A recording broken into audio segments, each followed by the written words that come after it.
BJP দলৰো তেওঁলোকৰ প্ৰতিনিধি আছিল। रायजोफोर जुबिन गार्गनि थैनाय आरो बिनि न्यायखौ लानानै जास्टिसखौ लानानै गुवारै बुफ्रुफैदों बा खेंफोरथि होदों गौरव गगৈ बिथाङा कंग्रेस दोलोनिफ्राय। थारैनो मा जाथायमार आरो बोरै आरो हेमन्त बिश्व शर्मानि मा खोथा बेरखांदों नैबे भिडिअ'आव दिनै माखासे मानि नोंथांमोना मिथिनो मोनगोन।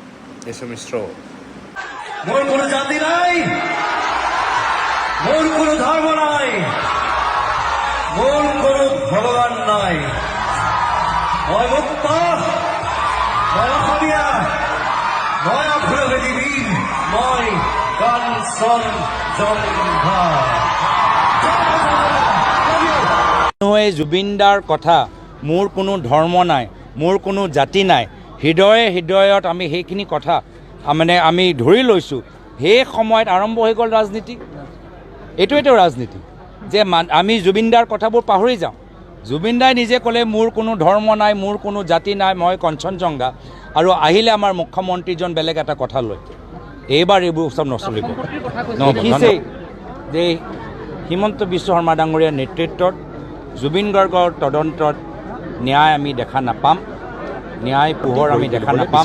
জুবিন গাৰ্গৰ ন্যায়ৰ বাবে কংগ্ৰেছে সৰ্বভাৰতীয় পতাকা কৰিব নেকি ন্যায়ৰ কাৰণে? না, আমি ৰাইজে ন্যায় বিচাৰিছে আৰু আমি ৰাইজৰ লগত আছোঁ। আজি জুবিন গাৰ্গৰ মৃত্যু কেনেকৈ হ'ল বা হিমন্ত বিশ্ব শৰ্মা ডাঙৰীয়া কোৱাৰ দৰে জুবিন গাৰ্গৰ হত্যা কেনেকৈ হ'ল, এই মূল কথালৈ আজিৰ তাৰিখত আমি একোৱে কথা গম পোৱা নাই। প্ৰায় এমাহ হ'বলৈ গৈ আছে। জুবিন গাৰ্গৰ ক্ষেত্ৰত অসম আৰক্ষীয়ে মাৰ্ডাৰ কেছ লগাইছে।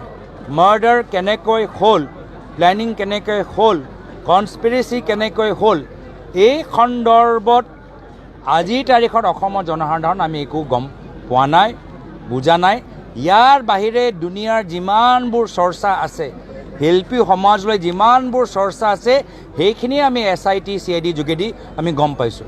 এনেকুৱা যেন লাগিছে যে ক'ৰবাত এই SIT অসমৰ শিল্পী সমাজৰ ওপৰত এটা দাগ লগাবলৈ বিচাৰিছে। সেয়া হৈছে তেওঁলোকৰ উদ্দেশ্য। আৰু জুবিন গাৰ্গৰ হত্যালৈ যি মূল তথ্য সেইবোৰ পিছ পৰি যায়। আজিৰ তাৰিখত সকলোৰ কথা আমি শুনি পাইছোঁ, কিন্তু শ্যামকানু মহন্তই SITত কি ক'লে, শ্যামকানু মহন্তৰ CIDত কি ক'লে, সেইখিনি আমি একো আজি গম পোৱা নাই। বাকী সকলোৰ কথাবোৰ কি পইচা লেনদেন চব গম পাই গৈছোঁ, কিন্তু শ্যামকানু মহন্তই ভাৰত চৰকাৰৰ পৰা ইমান টকা কেনেকৈ পালে সেইটো গম পোৱা নাই। শ্যামকানু মহন্তই ভাৰত চৰকাৰৰ পৰা কেনেদৰে ছিংগাপুৰ থাইলেণ্ডত অনুষ্ঠান আয়োজন কৰিবলৈ সক্ষম হ'ল, এইখিনিয়ে মূল কথা আমি গম পোৱা নাই। না, আমি ন্যায় দাবী কৰি আছোঁ আৰু তেওঁলোকৰ কথাবোৰ ৰাজনীতিটো তেওঁলোকে কৰি আছে। প্ৰথমে শ্যামকানু মহন্তলৈ অধিবক্তালৈ ৰাজনীতি কৰিবলৈ আৰম্ভ কৰিলে। পিছত গৈ দেখা পালে কি নহয়, এইগৰাকী অধিবক্তা পূৰ্বত বিজেপি দলৰো তেওঁলোকৰ প্ৰতিনিধি আছিল। তো তেওঁলোকেহে কৰি আছে বাৰম্বাৰ। আজি তেওঁলোকৰ কেন্দ্ৰীয় IT চেল জুবিন গাৰ্গৰ সন্দৰ্ভতো আজি যিদৰে মানুহে তেখেতক শ্ৰদ্ধাঞ্জলি দিছে, তেওঁলোকৰ কেন্দ্ৰীয় IT চেল তাৰ মাজতো হিন্দু মুছলিম কৰিবলৈ বিচাৰিছে। তো ৰাজনীতি কোনে কৰি আছে? আমি ন্যায় দাবী। আমাৰ কথা হ'ল যে অসম আৰক্ষীয়ে হত্যাৰ যেতিয়া অভিযোগ আনিছে, হত্যাৰ কেনেকৈ হ'ল, মৃত্যু কেনেকৈ হ'ল, সেই কথাৰ লৈ এটাও আমাক তথ্য দিবলৈ পৰা নাই। তাৰ বাহিৰে দুনিয়াৰ কথা, অসমৰ শিল্পী সমাজৰ ব্যক্তিগত জীৱনৰ গোটেইবোৰ কথা জনাই আছে মিডিয়াৰ যোগেদি, যেন এনেকুৱা লাগিছে অসমীয়া শিল্পীসকলৰ ওপৰত এটা কলা দাগ লাগি যায়।